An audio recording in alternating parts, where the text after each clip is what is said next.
Bismillahirrahmanirrahim. Assalamualaikum warahmatullahi wabarakatuh.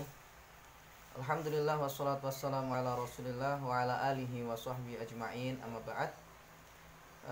Jemaah sekalian, pada kesempatan ini saya akan menyampaikan ini tentang alasan Ibnu Taimiyah rahimahullah disebut sebagai Wahabi. Jadi ini kadang terjadi pembahasan ya. Ini Imam Ibnu Taimiyah rahimahullah disebut Wahabi.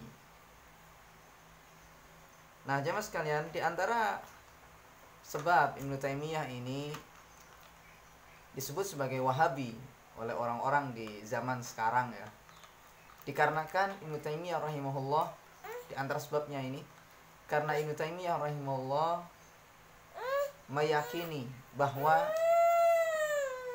Allah Subhanahu wa taala berada di atas arsy. Dari akidah Syekhul Islam atau Ibnu Taimiyah ya, rahimahullah, itu bahwa Allah Subhanahu wa taala di atas arsy. Itu adalah akidah beliau. Nah, jamaah sekalian, saya akan sampaikan di sini beberapa alasan Ibnu Taimiyah rahimahullah meyakini bahwasanya Allah Subhanahu wa taala itu berada di atas arsy. Di antaranya adalah beliau meyakini, atau di antara alasannya adalah bahwasanya ini adalah merupakan ijma' para salafus saleh, ijma' para sahabat Nabi sallallahu alaihi wasallam. Dikarenakan para sahabat Nabi sallallahu alaihi wasallam ketika mendengar ayat-ayat yang menjelaskan bahwasanya Allah berada di atas arsy, seperti firman Allah Ta'ala, Ar-Rahmanu 'alal arsy istawa, Allah itu berada di atas arsy, maka mereka tidak memperdebatkannya. Ya, mereka tidak memperdebatkannya dan tidak menanyakannya, karena mereka mengetahui maknanya. Arti istawa 'alal arsy yaitu Allah Subhanahu wa taala berada di atas arsy. Dan ini adalah bahasa yang mereka fahami, dan Al-Quran datang dengan bahasa Arab sebagaimana bahasa para sahabat, sehingga mereka menetapkan apa yang Allah tetapkan, bahwasanya Allah Subhanahu wa taala berada di atas arsy. Dan Ibnu Taimiyah rahimahullah berkeyakinan demikian. Ini diantara alasannya Ibnu Taimiyah berpendapat bahwasanya Allah Subhanahu wa taala berada di atas arsy, dengan alasan bahwasanya itu adalah ijma' para sahabat Nabi sallallahu alaihi wasallam, karena mereka adalah orang yang paling mengerti dengan bahasa Arab dan mereka tidak menanyakan tentang makna istawa 'alal arsy. Kemudian Ibnu Taimiyah rahimahullah menyampaikan di dalam kitab-kitabnya, di antaranya adalah dalam kitab Al-Fatwa Al-Hamawiyah Al-Kubra. Beliau sebutkan di situ perkataan-perkataan para ulama yang mengatakan bahwasanya Allah Subhanahu wa taala berada di atas arsy. Di antaranya adalah seperti perkataan Syekh Abdul Qadir Al-Jailani. Ya, Syekh Abdul Qadir Al-Jailani yang itu masyhur ya di negara kita ini, di Indonesia, tentang Syekh Abdul Qadir Al-Jailani. Beliau sebutkan dalam kitab ini, jemaah sekalian, saya ringkas beberapa perkataan dalam kitab ini. Di antaranya beliau mengatakan ya, dalam kitab Al-Ghunyah, kata beliau, wayan bagi itlaqu sifatil istiwa'i min ghairi ta'wilin wa annahu istiwa'udz dzati 'alal arsy wa kaunuhu 'alal arsy madhkurun fi kulli kitabin unzila ala kulli nabiyyin ursila bila kaifin, atau bila kaifa, bila kaif. Artinya, hendaknya menetapkan sifat istiwa, keberadaan Allah di atas arsy, itu tanpa ditakwil. Dan istiwa itu adalah istiwanya zat di atas arsy. Dan keberadaan Allah di atas arsy itu disebutkan dalam semua kitab yang diturunkan kepada semua nabi yang diutus tanpa dinyatakan, tanpa ditanyakan bagaimananya. Ini adalah yang disebutkan oleh Syekh Abdul Qadir Al-Jailani rahimahullah, bahwasanya Allah Subhanahu wa taala itu berada di atas arsy. Kemudian Ibnu Taimiyah rahimahullah juga menyampaikan perkataan Al-Imam Al-Asy'ari, ya, perkataan Al-Imam Al-Asy'ari rahimahullah, yakni di dalam kitab Maqalat Al-Islamiyin. Kata beliau, maqalatu ahli sunnah wa ashabil hadis jumlatan qaulu ashabil hadis wa ahli sunnah al-iqraru billahi wa malaikatihi wa kutubihi wa rusulihi wa bima jaa anillahi. Lalu wa anna Allah ala arsyihi kama qala ta'ala ar-rahmanu ala al-arsy istawa wa anna lahu yadaini bila kaif kama qala ta'ala khalaqtu biyadayya. Kata Al-Imam Al-Asy'ari atau Abdul Hasan Al-Asy'ari rahimahullah, pendapat ahlu sunnah dan ahli hadis adalah sama, yaitu percaya kepada Allah, malaikat-malaikatnya, kitab-kitabnya, dan apapun yang datang dari Allah. Dan ya, lalu berikutnya, dan bahwa Allah berada di atas arsy-Nya, sebagaimana firman-Nya yang Maha Pengasih, Allah berada di atas arsy. Dan bahwa Allah memiliki dua tangan, namun tidak diketahui bagaimananya, sebagaimana firman-Nya, aku ciptakan dengan tanganku. Aku ciptakan, yakni Adam dengan tanganku atau dengan kedua tanganku. Nah, ini disampaikan oleh Ibnu Taimiyah rahimahullah, perkataan Al-Imam Al-Asy'ari rahimahullah, beliau sampaikan dalam kitabnya ini. Kemudian Syekhul Islam atau Ibnu Taimiyah rahimahullah, beliau juga menyampaikan perkataan Al-Imam Al-Asy'ari rahimahullah dalam kitab Al-Ibanah fi Ushulid Diyanah. Al-Ibanah fi Ushulid Diyanah, yang merupakan kitab terakhir beliau, ya. Jadi dikatakan oleh murid-murid beliau, ya, atau orang-orang di zaman itu, bahwasanya kitab ini adalah kitab terakhir karya Al-Imam Abdul Hasan Al-Asy'ari rahimahullah. Namun banyak pengikutnya yang kurang tahu dengan kitab ini, ya. Dikatakan dalam kitab itu, kata Al-Imam Al-Asy'ari rahimahullah, wa nahnu bidzalika mu'tasimun wa bima yaqulu Abdullah Ahmad ibnu Hanbal. Lalu berikutnya, wa annallaha mustawin ala arsyihi. Lalu berikutnya, wa anna lahu wajhan. Berikutnya, wa anna lahu yadaini bila kif. Wa nusaddiqu bi jami'ir riwayati allati yusbituha ahlun naqli minan nuzuli ila sama'id dunya khilafan lima qala ahluz zayghi wat tadlil, ya. Ringkasnya perkataan beliau demikian. Dan kami berpegang dengan itu semua dan dengan apa yang dikatakan Imam Ahmad bin Hanbal, dan bahwa Allah berada di atas arsy dan bahwa Allah memiliki wajah. Lalu, dan bahwa Allah memiliki dua tangan tanpa perlu ditanyakan bagaimananya. Lalu, dan kami membenarkan atau beriman dengan semua yang ditetapkan oleh orang-orang yang berpegang kepada dalil, seperti turunnya Allah ke langit dunia di sepertiga malam terakhir.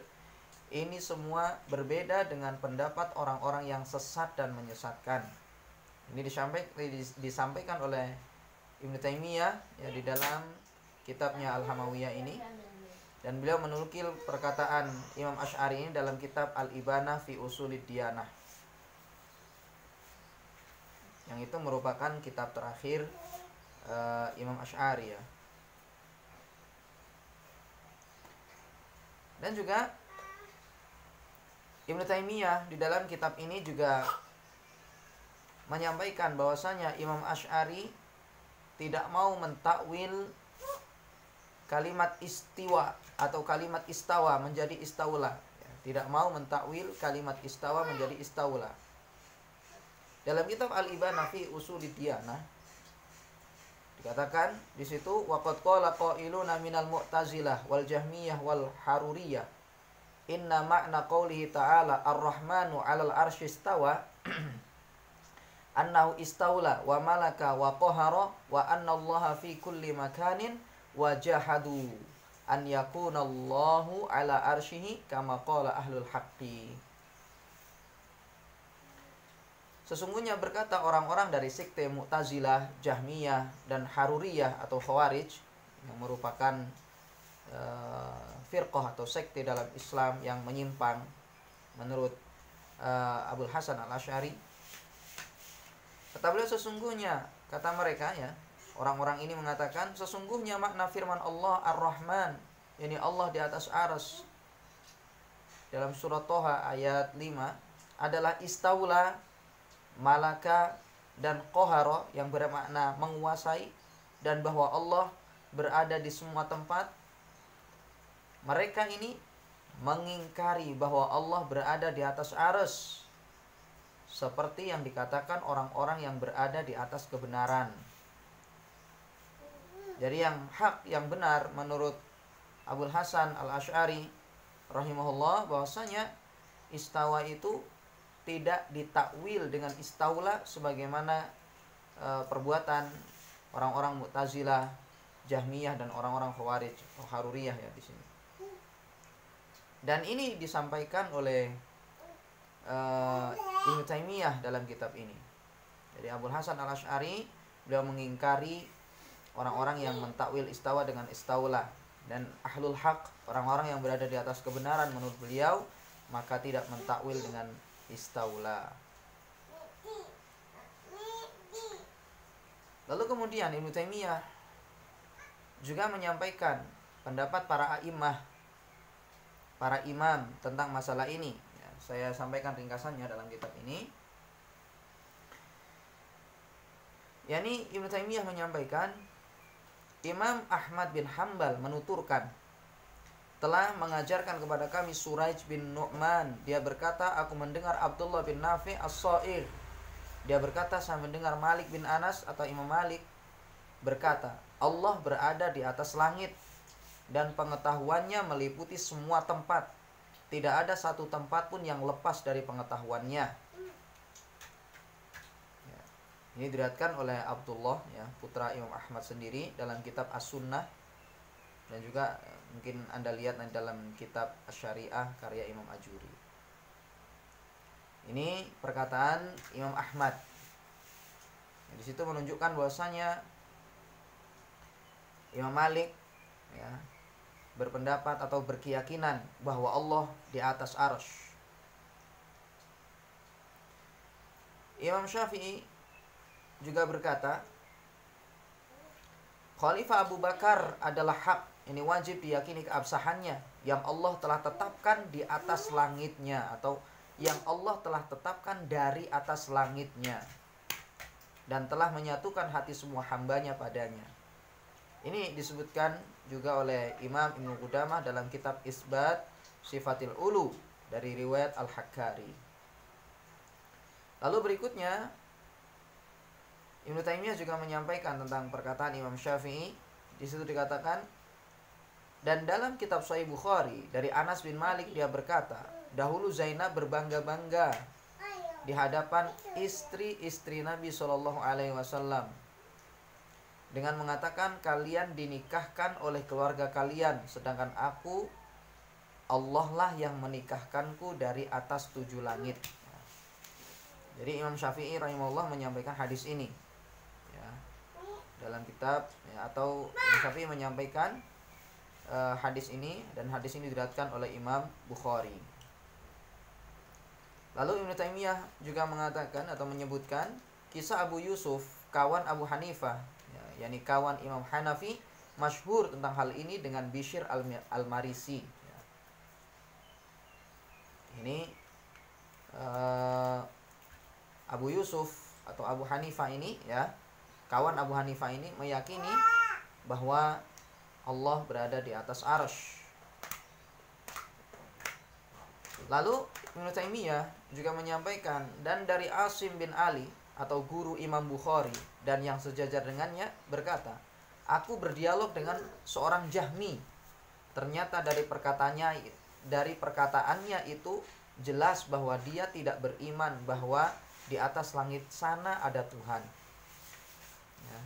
Jadi orang-orang Jahmiyah mereka mengingkari bahwasanya Allah berada di atas arsy. Dan ini tidak sependapat dengan Asim bin Ali atau guru Imam Bukhari, dan juga ini guru Imam Ahmad. Dan ini disampaikan oleh Ibnu Taimiyah dalam kitabnya ini. Lalu Ibnu Taimiyah juga menyebutkan perkataan Imam Asy'ari, ini dalam kitab Al-Ibanah, ya, karya Imam Asy'ari yang terakhir itu tadi. Disebutkan dalam kitab tersebut, dan kami lihat kaum muslimin seluruhnya mereka mengangkat tangan mereka ke arah langit ketika berdoa, karena Allah berada di atas arsy yang berada di atas langit. Jikalau Allah tidak berada di atas arsy, maka mereka tidak akan mengangkat tangan mereka ke arah arsy, sebagaimana mereka tidak mengarahkannya ke tanah ketika berdoa. Ini semua disampaikan oleh Ibnu Taimiyah ya di dalam kitabnya Al-Fatwa Al-Hamawiyah Al-Kubra ini. Jadi inilah jamaah sekalian alasan kenapa orang-orang itu mengatakan bahwa Ibnu Taimiyah itu adalah Wahabi ya.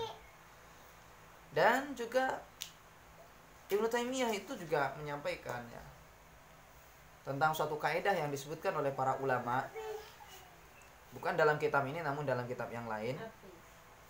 Setahu saya ini saya baca tadi itu beliau sebutkan dalam kitab Aqidah Tadmuriyah ya. Ada kaidah yang disampaikan oleh para ulama bahwasanya al-qaulu fi sifati kal qauli fi dzat wal qaulu fi ba'di sifati kal qauli fi ba'd. Dikatakan bahwasanya pembahasan tentang sifat-sifat Allah itu sama seperti pembahasan tentang zat Allah, dan pembahasan tentang satu sifat itu sama seperti pembahasan tentang sifat yang lain. Jadi semisal seorang ketika dia itu disuruh untuk menyatakan bahwasanya Allah berada di atas arsy, mereka mengatakan yang dimaksud dengan istiwa di situ adalah istaula, menguasai, kata mereka. Karena tidak mungkin Allah istiwa. Kalau Allah itu istiwa di atas arsy, maka berarti sama dengan makhluknya, yakni bertempat. Maka dengan kaidah tadi itu kita katakan al-qaulu fi sifati kal qauli fi dzat. Pembahasan tentang sifat sama seperti pembahasan tentang zat. Allah punya zat, makhluk juga punya zat. Namun tidak kita katakan bahwasanya zat Allah itu sama dengan zat makhluk. Tetapi zat Allah itu berbeda dengan zat makhluk. Maka kita katakan bahwasanya Allah berada di atas arsy. Keberadaan Allah di atas arsy itu tidak sama dengan keberadaan makhluk di atas sesuatu. Sama seperti wal qaulu fi ba'di sifati kal qauli fi ba'd. Pembahasan tentang sifat ya, pembahasan tentang salah satu sifat Allah maka itu sama seperti pembahasan tentang sifat yang lain. Sama misalnya mereka menetapkan Allah mendengar. Ya, orang-orang banyak ya, mereka semua meyakini bahwasanya Allah Subhanahu wa taala itu mendengar.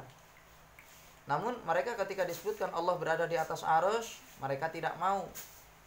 Karena dengan alasan bahwa kalau Allah di atas arsy, berada di atas arsy berarti sama dengan makhluk. Maka kita katakan sama dengan pendengaran tadi. Allah mendengar, makhluk mendengar. Apakah sama pendengaran Allah dengan makhluk? Maka tentu tidak sama. Maka kita katakan bersemayamnya Allah atau beradanya Allah, beradanya Allah di atas arsy itu tidak sama dengan beradanya makhluk di atas sesuatu. Inilah kenapa Ibnu Taimiyah itu disebut sebagai Wahabi oleh banyak orang di zaman sekarang. Nah, jamaah sekalian, perlu saya sampaikan bahwasanya Ibnu Taimiyah itu lahir pada tahun 728 ya, lahir pada tahun 700 meninggal pada tahun 728. Sedangkan istilah Wahabi itu muncul sekitar pada tahun 1200-an. Ya, istilah Wahabi itu muncul sekitar pada tahun 1200-an. Jadi Ibnu Taimiyah jauh telah meninggal sebelum munculnya istilah Wahabi ini. Lalu kenapa Ibnu Taimiyah disebut Wahabi? Nah, itulah jamaah sekalian yang bisa kami sampaikan. Semoga ini menjadi faedah ya bagi kita semua, agar kita bisa saling belajar ya dengan baik ya dalam mendalami ilmu agama ini. Demikian, wassallallahu ala nabiyina Muhammad wa ala alihi wasallam. Assalamualaikum warahmatullahi wabarakatuh.